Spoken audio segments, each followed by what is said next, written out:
আসসালামু আলাইকুম। আমরা মানসিক দক্ষতার একটা অঙ্ক শিখব, যেখানে 46তম বিসিএসে আসা কোশ্চেন। নিম্নে প্রশ্নবোধক চিহ্নে কোন সংখ্যাটি বসবে? আচ্ছা দেখি, যে দুটি আমার ত্রিভুজ দেওয়া আছে, যে নিম্নে কোনটা বসবে সেটা প্রশ্নবোধকে সেটা আমরা লক্ষ্য করব। যে এখানে 100 মাঝখানে কত হচ্ছে 108, কীভাবে হলো? যে 9 আর 8-এর যখন গুণ করব দেখি কত হয়। যে 9 × 8 ইকুয়াল হচ্ছে 72, এবং হচ্ছে 9 আর 4-এর গুণ করি, গুণ করলে হয় 36। তাহলে 36 আর 72 যখন আমরা যোগ করব তখন আমরা পাই 108। তাহলে এই দুইটার গুণফল এবং হচ্ছে এই পাশাপাশি দুইটার গুণফলের যোগফল করলে 108 পাওয়া যায়।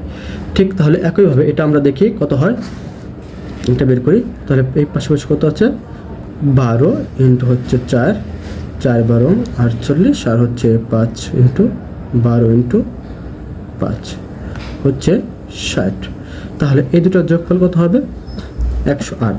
তাহলে আমার অ্যান্সার হবে 108। এখন আরেকটা ত্রিভুজের 9, 3 এবং 5 হচ্ছে মাঝখানে হচ্ছে 60 হয়। তাহলে এই ত্রিভুজের মাঝখানে কত হবে? এটা আপনারা কমেন্টে জানাবেন।